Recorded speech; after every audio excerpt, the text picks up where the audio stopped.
Feel it was unjust? Yes. Why was it unjust? I had my plans for myself, for Daniel. Yep. Always looking after people's best interests. Yep. It was a sudden break. Conversations I was having with Daniel's father didn't Give you suggest. indications of that? No, that's the only thing that doesn't sit well with me. There's nothing that Sam Jones is going to change. Daniel needs his father close by. Yeah, I think. Okay, really right. does. We've seen that, yeah. Stan Dubois will always play his role and call the shots. You think he beats Kabayel? Most definitely. Easy work. I thought it was a reckless approach, if I'm totally honest. You know, Kabayel done what he does best and he wore and grinded his opponent down. Macaulay to Daniel Dubois to Tony Yoka, they will all beat him. Not a matter of if, it's a matter of when. Does he do it this year, by the way? Yeah. Yeah. So, if you put him in against Daniel Dubois? Good question. Welcome to episode 154 of Talk Boxing with Simon Jordan, Spencer Oliver and Paul Smith. Joining us today is one of the leading boxing trainers, Don Charles. Nice to see you, Don. Happy New Year to you. Thank you, and to you. And to you, sir. Let's kick off, Don, with you and the 6 months that's evolved since your departure from Daniel Dubois and training Daniel Dubois. When you look at the split and the circumstances in which you departed from training Daniel, how do you reflect upon it? Well, obviously, time's a healer. I've examined everything and I've digested it. I've accepted it. There is no right way to leave something. Yeah, and it's not my plans. But when things happen, like I said, I've had enough time. Was it a massive disappointment to you? Well, most definitely, yeah. Yeah. Do you feel it was unjust? Yes. Why was it unjust? Because, you know, like I said, as human beings, we plan. I had my plans for myself, for Daniel. Yep. Always looking after people's best interests. Yep. And it appeared. It was a sudden break. Do you think you got the recognition, and do you think that ultimately, post the circumstances in which he lost, do you feel that the journey that you took him on, from where he was post the Usyk defeat, to the Baby Miller victory, to the Hrgovic victory, to the Anthony Joshua victory, that subsequently, when some adversity came into the play, that you didn't get the credit in the bank that you should have had when the outcome wasn't what other people wanted? Credit, if I don't mind asking, credit from who?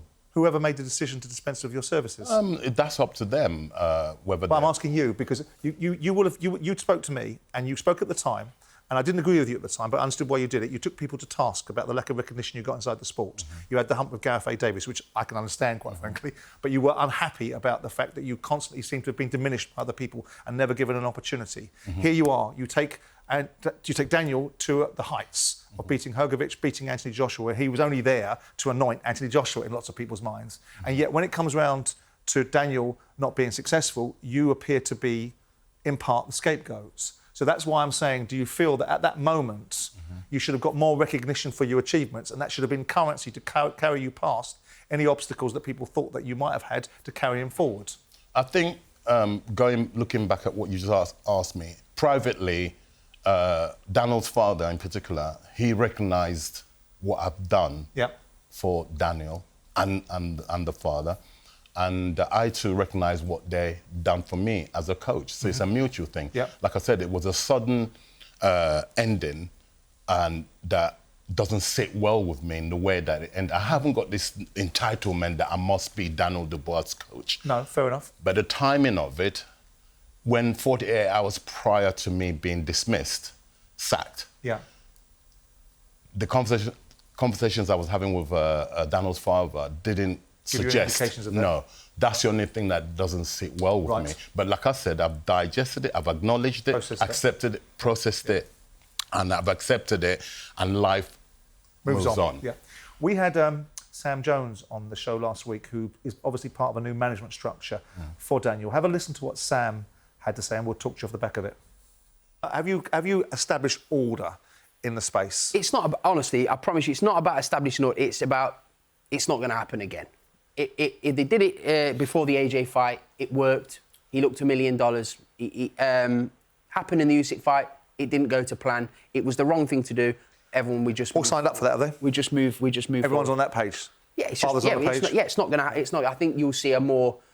There'll be no big entourages. Then conversations been had where you say, listen, let the trainer be the trainer, let the manager be the manager, and you be the father, because sometimes his father's involvement overturns the manager or the trainer. I think that's blown out of proportion, honestly. I think that... It's not blown out of proportion, mate. No, I do. But it's not, though. When we've discussed opponents now going forward, it's all of us together. It's all of us together. Yeah. Obviously, Tony being a huge part. I get that.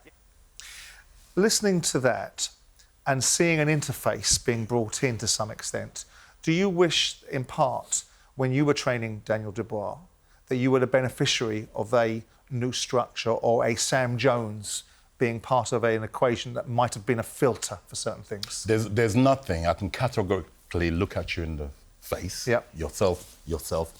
There's nothing that Sam Jones is going to change.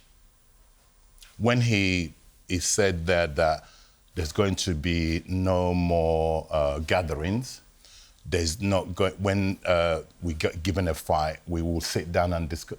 This is what we've always done. This is what every outfit does.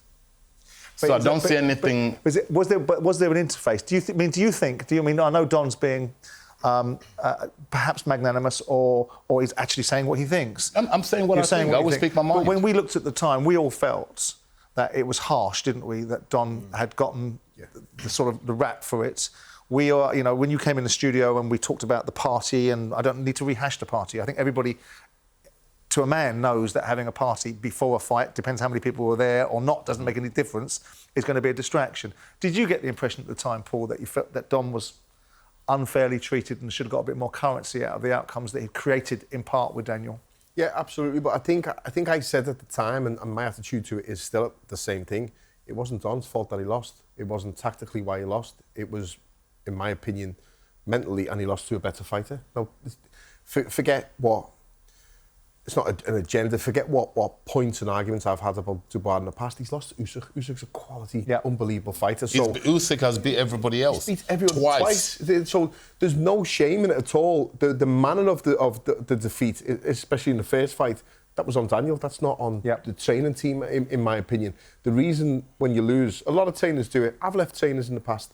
I've left trainers where I felt it just wasn't working for me. I've left trainers because I had to leave the trainer because of politics and things like that. Billy Graham at the very start.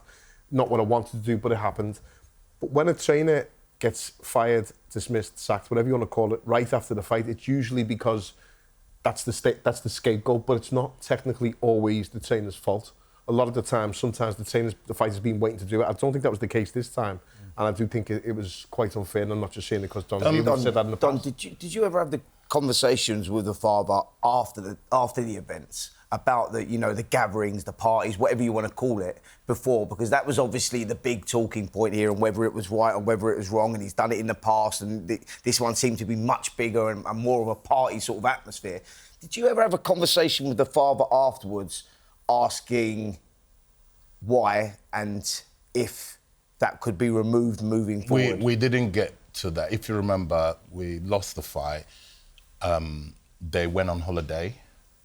They came back from holiday. We didn't even have the opportunity to gather together to discuss what's next. What debrief? Yeah, we didn't. Okay, so that never came up because it never happened. Yeah. Can I ask you? I mean, I know you're sort of tiptoe through this, perhaps diplomatically, Don. I always do. Yeah, but we do and we don't we? Sometimes you'll be direct to the point. Sometimes you'll be a bit courteous because the conversation is weighted towards his father. And there's a lot of conversations that we've had. You've worked with Stan. You know what his thought processes are. How much of a hindrance or advantage is it for Daniel to have his father as influential as he appears to be? Because we've ruminated, myself and Paul have ruminated. Paul as a trainer, Spencer as an ex-boxer, talking about, and Jamie Moore said the same thing, I don't know if I could work in that framework. I don't know if I could work with a father over my shoulder in the way that Stan appeared to be. And then, of course, you've got all the background noises that go with the circumstances surrounding the walk into the fight and all that stuff that we had, and we've discussed previously, you came on the show and talked about. I mean, the question is, how much of a challenge is it for Daniel and for anyone working around Daniel with Stan, or is it not a challenge, it's an advantage, full stop? Right, I can answer it in two parts, if I may. The positives of Daniel's father being involved in his son's career far outweighs the negatives. In what way? I'll break it down to you. Please. Right. Daniel Dubois, from day one, from being a child, his father has always been in his life. Yeah. Yeah? Yep. Okay, in his personal and professional life. Okay? Now, from my observations, I'm not going to expand on it. From my observations, Daniel needs his father close by. Yeah, I think. Okay, really right. does. We've seen that, yeah. Okay, right. So, I don't believe it would be right for whoever to remove Daniel's father from the role he plays. How he plays that role could be questioned, granted. Yeah? Or finessed. Yes. Yeah. Right?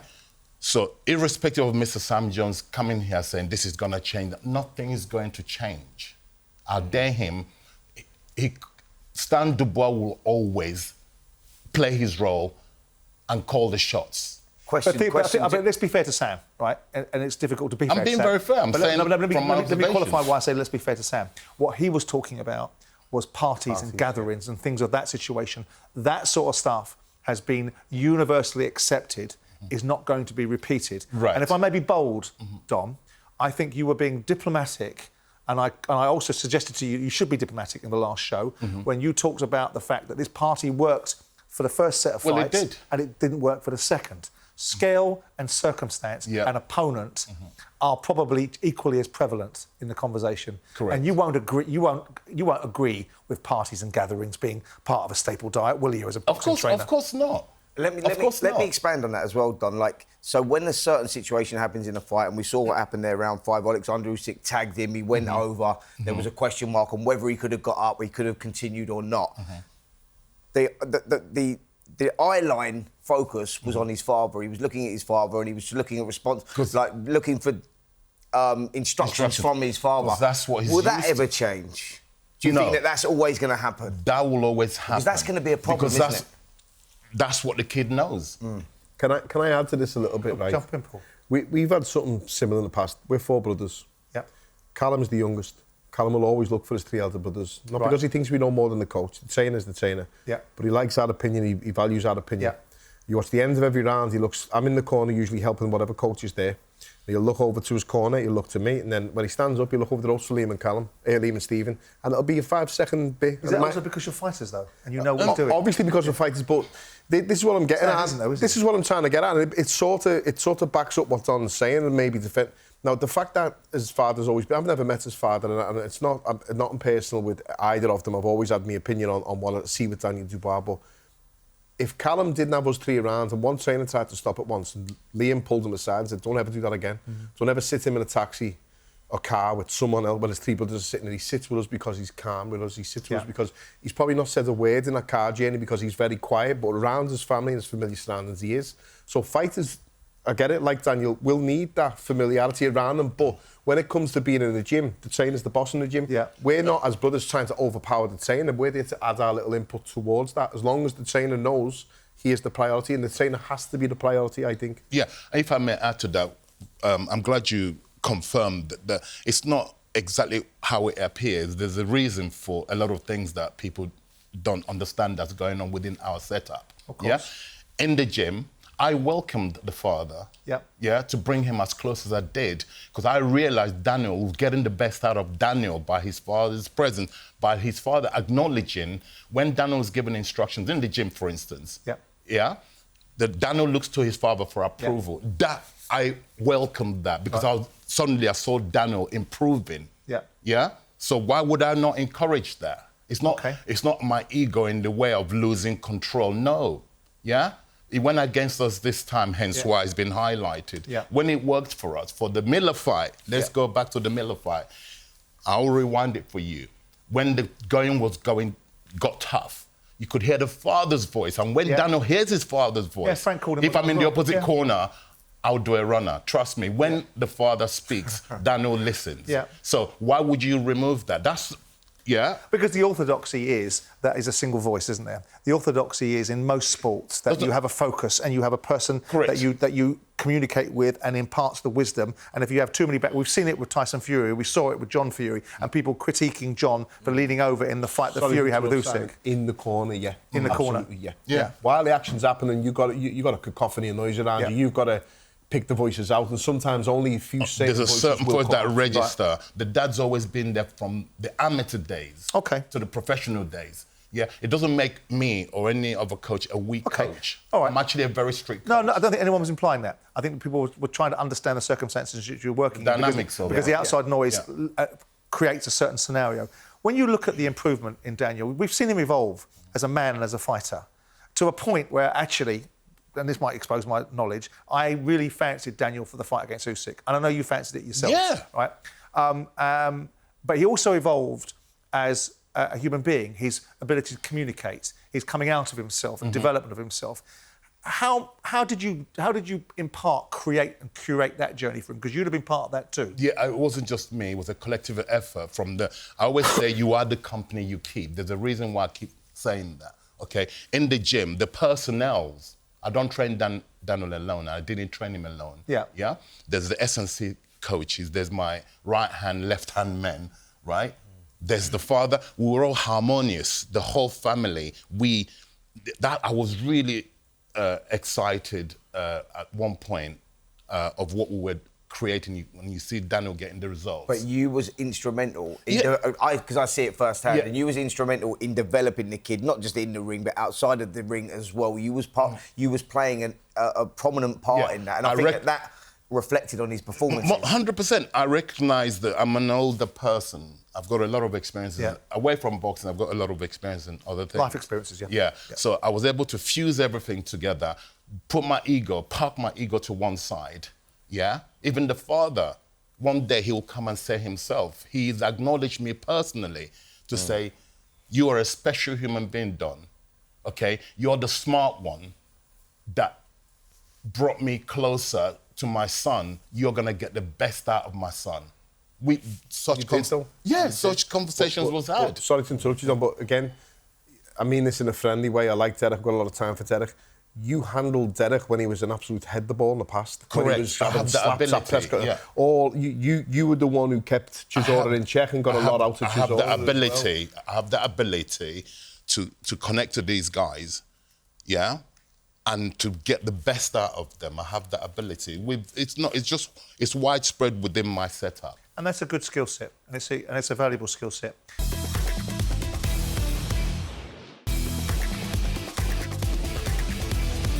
Can we talk about the Usyk fight and what went wrong there? Because for me, and I will absolutely bow to the greater knowledge that comes from all of you, but I went to that fight expecting from Daniel something very different. When I saw Daniel in the build-up, I saw a very confident, self-assured Daniel, a very balanced Daniel. A couple of times I saw him in the studio, he was a bit more aggressive towards Usyk than I thought he needed to be, but that's Daniel's perhaps temperament way of handling it. When I saw him on the fight, on the eve of the fight at Wembley, when we did a show from Wembley, it was very, very relaxed.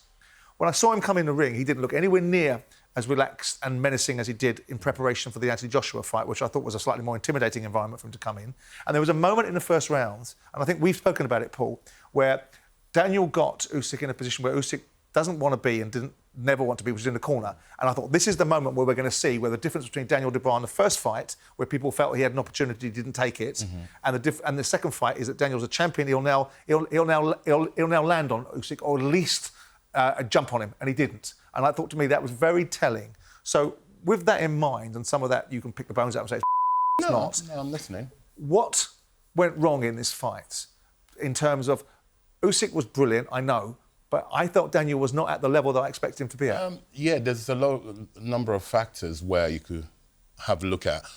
You can have a great game plan. Who was that said it? Mike Tyson? Yeah. If you get a punch in the face and it changes, yeah. Okay, so you asked me a question.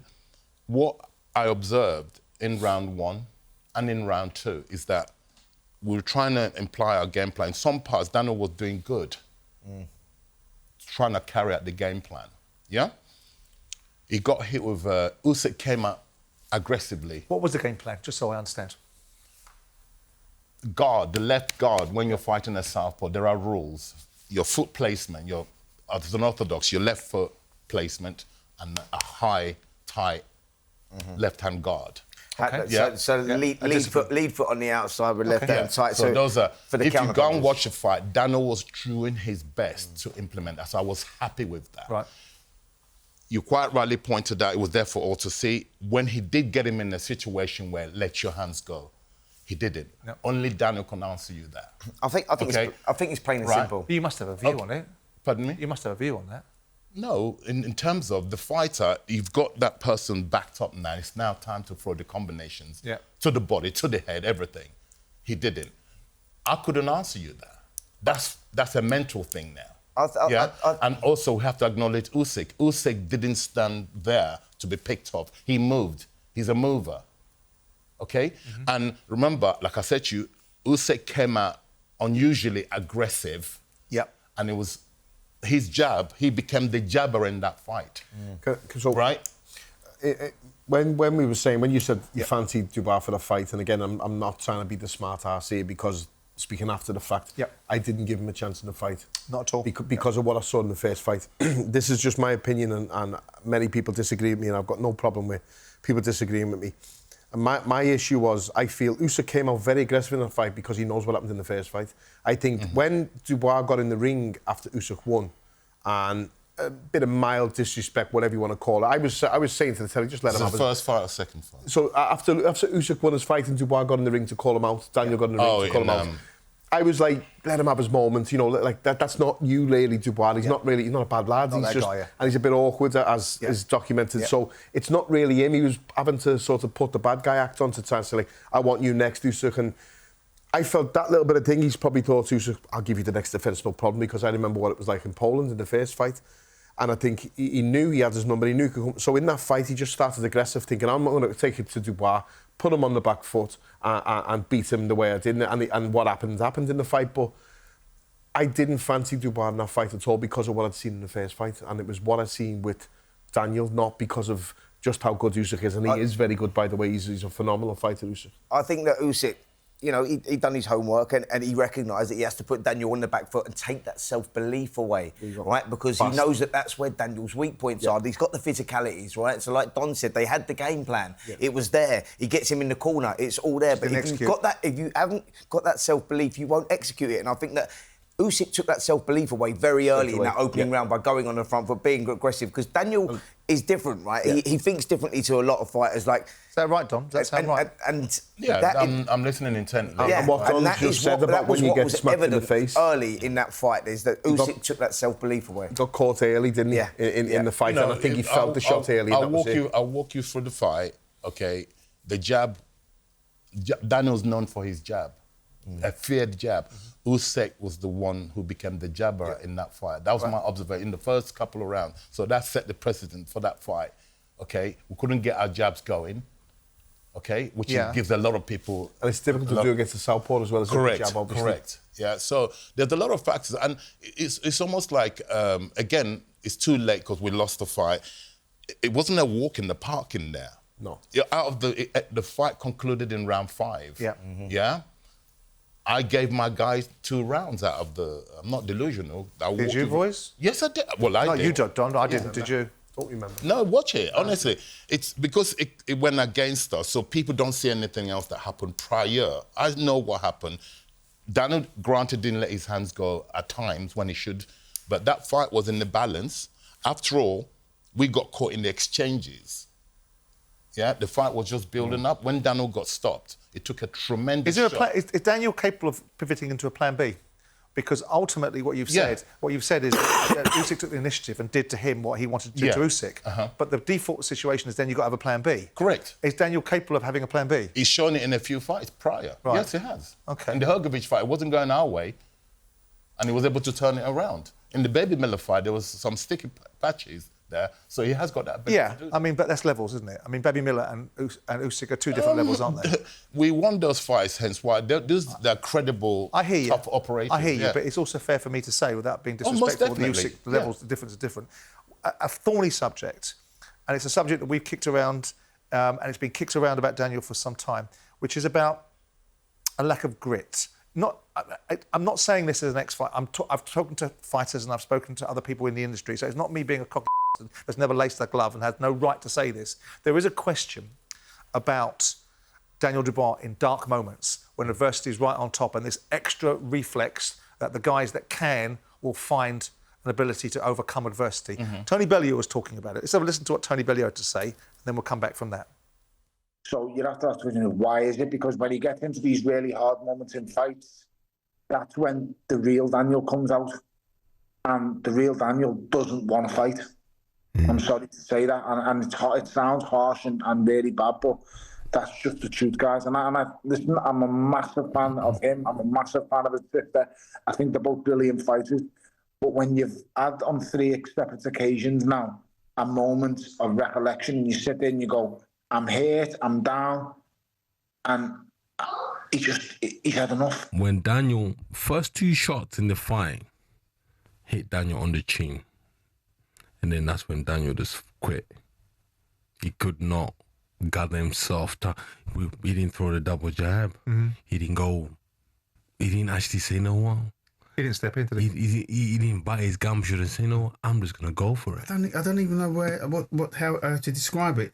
He almost looked disinterested. Indeed. In the walk up to the ring. He looked like he wished to be in and that was anywhere else other than where he was. Yeah. You know? He was still able to get up, I feel, right? He was still, you know, even though he got knocked down with a heavy punch, he was still able to get up. Yeah. So does that mean you think he swallowed it? I think so. Yeah. Lawrence?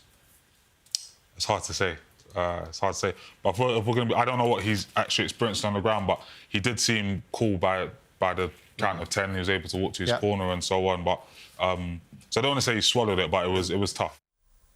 I mean, I slightly undercooked that clip. It was Tony Bellew, it was Derek Chisora, it's Duke McKenzie, it's Joseph Parker, it's Lawrence Okoli. And in fairness, Don, it's a conversation that we've had in the studio with Paul and with Spencer about this extra dimension that certain fighters have to be able to overcome adversity, and this belief that perhaps Daniel doesn't have it. Daniel doesn't have it in the fight against Usyk. Daniel didn't have it in the fight against Joe Joyce, albeit I was at that fight and I know the explanations there and afterwards and the damage that was done to the orbital bone around his face, and I think some of the observations like David Hay and other people made were unfair. But there is this lingering doubt, and it resides in lots of people's minds. Yeah. And it's not because people have got an agenda against Daniel. No. What do you say to that? What I say to that is that don't call me delusional, because I've spent a lot of time with this young man behind closed doors. He's got it. You might think, how can you say that? He's got it. At times, he's shown that he may not have it, granted. I've just pointed out the fights here where he gritted. He bit down his gum shield, He's got it. One day, it will all be explained. Not today. I have a little opinion on it and a theory. And my theory is he's shown it in the fight when he wasn't necessarily tired like Hrgovic when it's early. It's when it gets into the latter stages or when he's fatigued and tired, and that will probably stem back from the tough sessions in the gym where you're being forced to push by someone behind you when you're a kid, when you're younger, when you're first coming through. And that relationship you have when the going gets tough, when you're really tired and drained, it's usually looking for the way out, or you bite down and you push through it. Now, here's my theory on this. Let me just add this in there, Don. So my theory on this one is, and it comes down to it again, I've already used the word, and it's self-belief. And I think that's where the kid, that's the difference here. It's not whether he's got it and where his pain threshold is and where it is. It's that when he's in with that, like your Alexander Usyk type guy, and that self-belief's taken away from him, that's when this kicks in now, and this quit thing, the word that's thrown around. I don't believe fighters quit. It's just when they've had enough. I think quitting is a strong word for these gladiators. Is it neurological wiring? Like I said to you, it will be answered one day, not today. I have my reasons, and I know why I'm saying what I'm saying. That question eventually will present itself. It will be answered. And he lost to one guy twice. The same guy. So we have to salute, acknowledge. And he was exposed to a situation in the Joe Joyce fight that perhaps his corner should have taken away from him, right? Because by taking the knee in that fight, I mean, I have to say I went to that fight. Yeah. And when Daniel that was during lockdown, right? Correct. He saved his career there. Like he caught a lot of. That's where it started. That's where the narrative was seeded, and he caught a lot of shrapnel for it. And if you'd have been in the corner for that fight, knowing the damage that was done to his face, would you have taken him out to have avoided the situation? Because he had to take the knee. Most definitely. You have to recognise these things, Sam was talking about the next direction of travel for Daniel and the way forward, and was alluding to a fight with Fabio Wardley for the WBO title. that a direction you'd advocate for? I mean, if I'm Fabio's side of the fence, I'd probably say, why do I want that particular as my first defence of a title I've just got? But for Daniel... Daniel beats every other heavyweight. He beats every heavyweight, bar the man who's beaten him twice. Yeah? I'm not involved anymore. Again, I can speak as an outsider. Tyson Fury? He beats Tyson Fury as well? Take him out of the equation. OK. Yeah? Because these guys, the reason I said they're on their... They haven't got that many more fights. All the current live heavyweights who are coming through, Daniel still walks through all of them. You think he beats Fabio? Most definitely.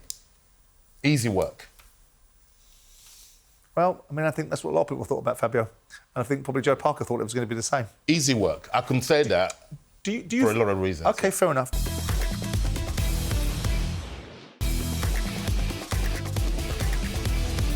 Do you think that Daniel, to close the subject off on Daniel and the past, do you think he was massively disadvantaged by having to go straight into an Usyk fight without having another world title fight in between? Because he had Joe Parker scheduled. And obviously that didn't happen because he wasn't well. And so that fight was then moved out of the way and then he lands back in with Usyk again. Do you think that was a disadvantage? Do you think that fighting Joseph Parker, cementing himself as a world champion, might have built another level? Absolutely. So had we were the ones who pulled out. The kid was ill. Yeah. I know. Yeah. So he won her. So he was on like the Wednesday in the ring looking good, and then he was exactly. Out. Then his opportunities present themselves. You weigh up other options, and nobody forced us to. We unanimously said it was there to be done. Right? Go for it. It was there to be done. It was an undisputed. Had we pulled it off, brilliant. Yeah, we didn't. Yeah. Let's move on from Daniel, and let's move on to the weekend's events with a fighter that we all like and rate. Agit Kabayel. I have mixed emotions about the performance. He got him out of there, got him out in 3 rounds. Did you think it was a very good performance, Spence? No, I thought it was a reckless approach, if I'm totally honest. You know, Kabayel done what he does best and he wore and grinded his opponent down.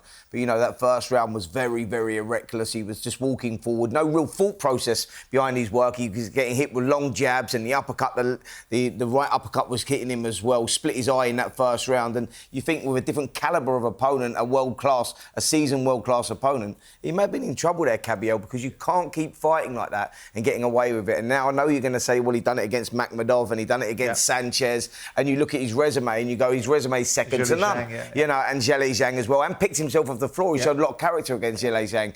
But you go, on this performance, I go, it could have been a bit of the crowd and the homecoming and, you know, maybe losing your way a little bit, losing your focus. You can't afford to do that. And, you know, he got the job done, like I say. He done it in good fashion. He broke his opponent down. By the way, controversial stoppage. I thought it was a little bit too early, but the writing was on the wall, and that, you know, he was going to win the fight. But not a vintage performance from Kabayel. He's going to have to box better than that if he goes in against the top 2 heavyweights for sure. Jump in, Paul. You got something? Yeah, I agree with what Spencer's saying, and the crowd had a massive effect on both Kabayel's performance and the stoppage. I think, and I'm not just defending him because he's a Scouse referee. He's a good referee. He's usually on the ball.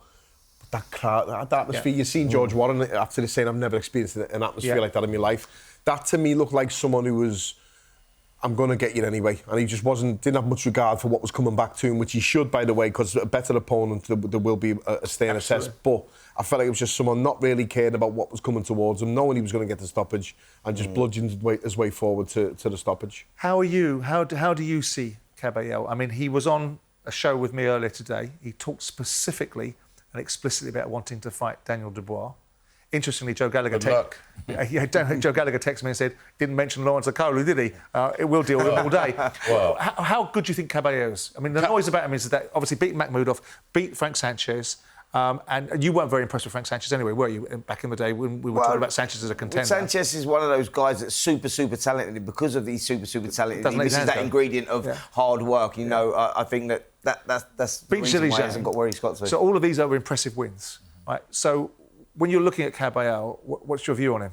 Stylistically, against any of the Brits that we've just mentioned, from Okoli to Daniel Dubois to Tony Yoka, whom I train, I think they will all beat him. Are you throwing Tony Yoka in the mix here? Most definitely. Yeah. Would relish that fight. Was that a fight you would take next with Kabayel? Most definitely. Most definitely. You bumped into your mate Roy Jones the other day, didn't you? Yeah.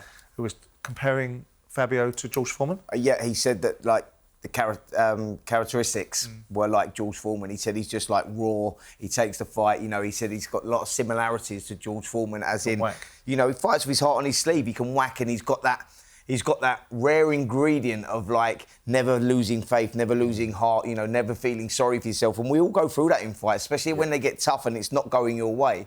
You know, to keep that faith when you're in these situations is not easy. But Fabio has that quality, and I think that Roy recognised that. What are your thoughts on Fabio? I mean, you kind of, without wanting to put, you kind of, good luck with Daniel Dubois for Fabio Wardley. So where does that lead to conclusion? Styles, in the sense that... would you have picked Fabio to beat Joe Parker? I did. Did you? Publicly, on your network, yeah. Oh, chapeau you, well done. On your, and I said it was going to be a stoppage. I didn't, yeah. Because Parker said he's going to walk through him. I said, I don't think so. You're going to fall right into Fabio's style of fighting. Yeah, it's on your show with Gareth Davis. How do you see Fabio versus Alexander Usyk? Interesting. Really? It's not a foregone conclusion, no. Styles, desire, really, punch power. Okay, and it's but not ability to execute. I mean, it's one thing. Yeah, he punch will. Power, one thing, landing Fabio, he will let his hands go. Yeah. And look at who's giving. I don't want to regurgitate and bring back the past, but I will momentarily. The first fight we had in Poland, Daniel had in Poland with Usyk, so it can be hit, right? Then, apart from Daniel, that incident, who else has given Usyk the toughest? Derek Chisora did. Right. Interesting. So, Fabio Wardley is I trained Derek, so I know him inside out. Yeah? Fabio Wardley technically has more. Early days of Usyk as a heavyweight, though, right? And Usyk is not young anymore. I'm not right anymore. He's proved so far. He's beat everybody in good style. Now, I wouldn't bet against Fabio if he was to get the fight, land the fight with Usyk. And Joseph Parker said that Fabio Wardley actually was the hardest hitting heavyweight that he's been in with. Yeah. You know, so you have to give him that opportunity, that chance, because that kid will keep fighting, even if he's 11 rounds behind and with the bells ringing for round number 12, he's still dangerous, and I think he's proven that. This is the thing, you know, we talk nowadays about legacy and Mayweather retiring with that 0 and the all being so important. If I'm Usyk, if I'm advising or guiding Usyk, I'm done. Yeah. And get out and you've beat the best in the division twice. Get out now and unless the big money's still there, Paul. Well, unless the big, but as we've said, it may not be, and if it's not, for me, that's a perfect opportunity to just wipe your hands. You've absolutely smashed boxing. Simon, what would be the biggest money fight for Alexander Usyk right now? Would you say, commercially, what is the biggest sell? Good question. Probably Tyson. Because Fury brings a crowd. Correct. But there's the answer. I'm not slagging Tyson off, by the way, I love him, but who wants to see that again? I personally don't want to see that. No, neither do I. When you're talking about legacies and times and who brings the most bumps, eyeballs and bumps the seats? Tyson Fury, yeah. Absolutely. Do you still think that Usyk is a cheat? Pardon me? Do you still think Usyk in the first fight? Yes. Yeah. 100 million%. You know, gentlemen, we're living in the days where you have to be politically correct. Yeah. I know what I saw. I was 2 meters away from when the incident happened. Let's, you know, I'll have a panel. Let's get a panel. Let's look at it. If you have no reason to hate on us, on Daniel Dubois, and just go by just to be also, clear. depending on what the rules are. I struggle with that. The rules are not that clear. I tell you why I struggle for it. I don't believe it was a low blow. Right, so I didn't. So I totally do. No, I don't believe it was a low blow. I believe Daniel. I believe it was a legitimate punch. This is the fascinating thing. I think it's a low blow. Just let me push this chair back a sec. I didn't think it was a low blow on the night, and I had people who I respect massively in boxing. Carl Frampton has said to yourselves, all saying it was. Oh, massively. And I'm looking, I'm thinking, oh, hang on. I was there, mate, at ringside. I was watching it. I was watching, but I was there. And I thought it was a body shot that just come up on the band. That sort of clarified it to me when I watched it back, because what I saw was like, it weren't borderline, it was low. It was low, man. Like I can't even see what the debate's about with that. See, the twofold part of my answer was, insofar as I'm relevant in this conversation with fighters, A, I didn't think it was a low blow, but B, I can't get past the man Usyk and what he does and the way he conducts himself and the decency and the integrity and the nobility of him to suggest that there's a cheat moniker to be attached to him. That's the part I struggle with. Only for that moment. Yeah. Only for that moment. We're all human beings. But only for that moment. But hold on. Do you label that as cheating though? Like what I'm saying is, he was buying. He was buying time. I was screenshotting. This is what I'm saying. For me, it was 100% low. But I was screenshotting photographs of where Usyk's belly button was. So was Frank. I was trying to put them on, saying there's before the fight, there's during the fight. And Usyk does not wear his shorts high. If anything, Dubois' shorts were high. So if it was on the waistband for Dubois, I'd be okay with it. But anywhere that touches the waistband on Usyk, because it was below the belt line, is a foul. And the ref does say it before the fight, he is good, he is good. He didn't. But he didn't in that one. Exactly, that's what I'm saying. So before every fight, the referee will say, he is good, he is good. And sometimes it's a bit too much, like just get on with the fight. But the rules are always stated before the fight. A fighter that wears the shorts high, the waistband's good. Usyk's are always low. They're never above the waist. Mate, it was Ukrainian independence. It looked high to me. It looked high to me, Paul, on that. We're not going to anyway. We're not going to agree. This is what I'm saying. That's why I said I disagree with so many people, and I agree with a lot. No, I understand.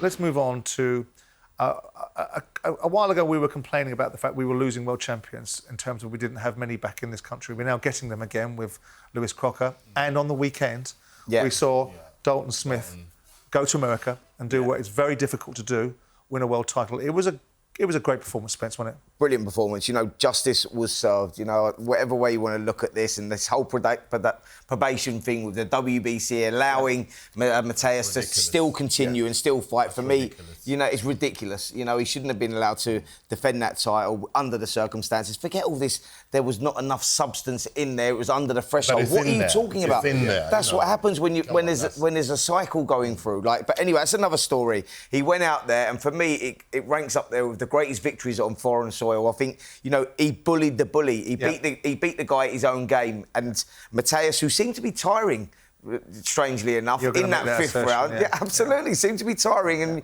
you look at previous performances where he's a machine for 12 rounds. But Dalton Smith took his heart away. He stole his soul in many ways. And he went out there and he delivered. I thought the execution was perfect. The double right hand, it was brilliant. I don't want to be pointing out the negatives, because I'm buzzing for Dalton Smith. I'm buzzing for him and his team and his dad and father and son team. It's nice to see it. Great gym, good setup, top fighters in that gym, all around the gym, trainers, Sonny Edwards involved in the corner. And I'm buzzing for him. But I was worried for him after round 3 or 4, because he started in third or fourth gear, and he looked like he was tired, and Mateus looked like he was starting to edge into the fight, and I felt it could have gone either way after 4. I don't think Dalton Smith, and again, it's easy saying it after the fact. I'm not trying to look for the negative.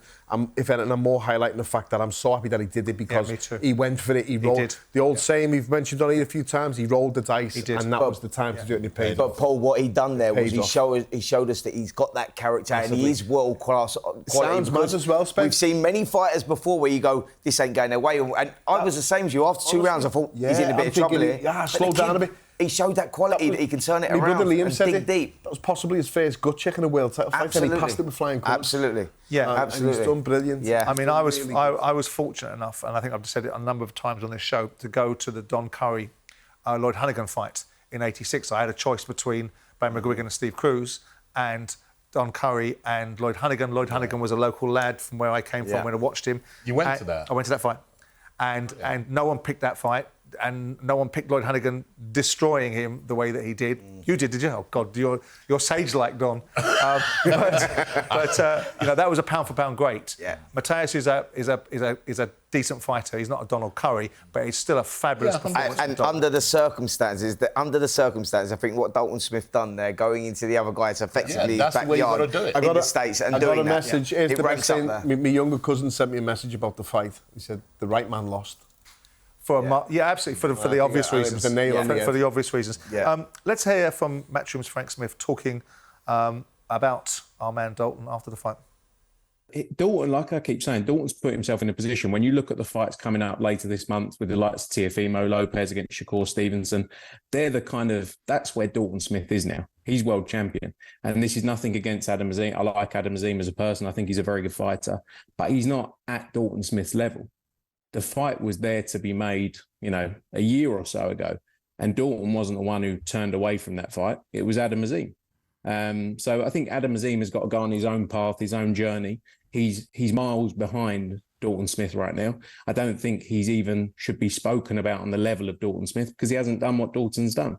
But he's he's much younger and he's got time to to keep working through that. But right now, Dalton's on his own path and he's going to be involved in the biggest fights in the sport and unification fights against all the big names. So where does he go next? I think that's an unfair comparison for Frank. I think Adam Azim fighting Dalton Smith when Dalton Smith's 2 or 3 years ahead of him in the curve is the right move for Adam Azim. Let Adam Azim go fight for a world title, come to the ring with Dalton Smith as equal competitors in terms of world title fights. Where does he go next? I mean, he's talking about Teofimo Lopez. Yeah, or Pyro, or or Richardson Hitchens. Yeah, or Richardson Hitchens. Or Gary Russell, who doesn't seem to want to fight. There's options out there for him. I mean, where does he go? They're going to be wanting big names, known names, and I think that Matchroom, I think they are great at developing fighters, and they're great at taking the right fights at the right time. We have to see where it lands now. But what Dalton Smith done there has shown that he's a legitimate world champion. Absolutely. On that stage. Now he's the guy with a target on his back. So let's see what. No rematch, was there? There was no rematch in that, was there? No. By the way, the Adam Azim fight, I think is a great fight for him as well. So do I. Further down the line. Further down the line. Yeah, absolutely. But it's a great fight. 2 or 3 fights time, and that fight definitely happens. I think getting back to Sheffield, start building up like he used to in the old days. Start getting Sheffield back to the old Naz, Johnny Nelson, all them days. And again, no disrespect to me, I'll make Johnny. Not that many people were queuing up around the block to watch him, but he was stars. They were stars in Sheffield. Ryan Rose, the Spice Boy era. Yeah. I think with Dalton Smith and Adam Azim, I said this at the time. Carlos de Leon, wasn't it? Yeah, that was the Johnny Nelson. That was the Johnny. Yeah, I said at the time with Dalton Smith and Adam Azim, it's unfair to Adam Azim because he's not on Dalton's level at that stage. So correct. Rather than all the politics, this, that, just say I'm not ready for that just yet, but I will be, and he will be eventually. Dalton Smith has always been a couple of levels above and ahead of Adam Azim because Adam Azim turned pro later. It's fine, and as you say, I'd love to see that fight, not just yet. Let Adam Azim hopefully win a world title himself because he's certainly got the talent and the potential. He's good enough to win a world title. He's definitely good enough. But it was also, I mean, if he gets that's a mega fight at a Hillsborough or somewhere else. It's another place in Sheffield. Absolutely right. But also for Dalton, what I was really especially pleased to see, because having been involved in other sports and we spend a lot of my time speaking about other sports, but boxing is the love that I have, and I wish I could do some of the things that you guys do. But the emotions from Dalton and the emotions from his father. Do you know, there's the absolute sense of achievement, and I saw it in Lewis Crocker when Lewis Crocker came in the studio after beating Paddy Donovan. The elation, the feeling that I've achieved something I want to achieve. You know what it is? You saw it with Dalton, didn't you? It's because the kid's done it the hard way. Nothing's been given to him on the plate. He's gone through area titles to English titles, British titles, Commonwealth. He's done it that old school way and he's won everything, but nothing has been given to him. He's had to graft for it, and that makes it. That's when them emotions come out. His father, Grant Smith, is a great trainer. I've been up there actually in the gym and seen them working, and I was half asleep on the couch, so I stayed up, and I don't stay up for any fights nowadays, but I stayed up for that. I wanted to watch it, and I heard him saying, lying on his back in the ring, similar to what Ricky Hatton was when he beat Costa. I knew I'd have to show me balls in this fight, Dad. And it just stuck in my head. And as you say, the gut checks tick, but he knew that going in that fight himself, and he knew it because he definitely put all his eggs in one basket, and it paid off. And he's world champion. That'll live with him for the rest of his life. When he came in, he spoke to us, didn't he? He talked about fighting this fighter. He thought he was going to originally fight him in Puerto Rico. He didn't care. He was going to fight this fighter and win this world title, and he was going to do it the hard way. And it has to be admired and respected. Most definitely, and I'm delighted for him. Can I ask you, before we finish the show, we obviously see, Don, that the Jermaine Franklin Moses Atoma fight's been postponed, which I'm disappointed about. I'm also disappointed because I was looking forward to Ezra Taylor fighting Willie Hutchinson. Magnificent Seven, right? Yeah, correct. And that's now all been pushed back. Yeah. I mean, Moses Atoma, people are suggesting it's not a matter of if, it's a matter of when, which sounds like a song from Starlight Express, but that's a different discussion. Do you see it that way? Do you look at Moses Atoma and go, wow, you do? He's got the X factor. Yeah. Sorry, can we add to that? Have you also seen him up close and personal sparring in gyms with fighters, obviously? Yeah, I saw Moses came to Spain when we were preparing, and Daniel was preparing to fight Usyk for the first fight. He was one of the sparring personnels, and I saw he was 18 years old. And you've seen, obviously, Jermaine Franklin up close as well, because he was using your gym. He's been the American's been based in my gym, and I've had a very good close look at him. Good fight for Moses at this stage. Interesting fight. 100%, very good fight for Moses. Yeah, good measuring stick, because Franklin had previously taken Anthony Joshua distance. Dillian White and Dillian White. Joshua, so it's a good measuring stick, very good. I think they've rescheduled it for March. March 28th. Would you be surprised if you've seen Atoma blast them out quick? No. No, me either. Same. So is the framework of the question right then? It's not a matter of if, it's a matter of when. It's the kid's got the X factor. Does he do it this year, by the way? Yeah. The year has just started. Yeah. So if you put him in against Daniel Dubois, good question and hard question. Who brings and implements their game plan on the night? It will be a very tight fight. Yeah. Whoever brings their game plan and implements it on the night. Diplomatic answer. No, you asked me is how I genuinely. You paused for thought. You're looking at. I don't want that question. I don't want that question. It's a very good question. I welcome every question because I have to digest it. I'm not one of those people. Anything you ask me, I will digest it before I give you my answer. So not giving much away, but with the spars good to watch. Oh God, you'd pay to watch the spar between them. Oh God, yeah, you'd pay to it. And I've got it on a. Fantastic. That's it for episode 154 of Talk Boxing with Simon Jordan, Spencer Oliver and Paul Smith. Don, thank you very much for joining us, Don Charles. Thank you for we'll having see me. you guys next time we're out.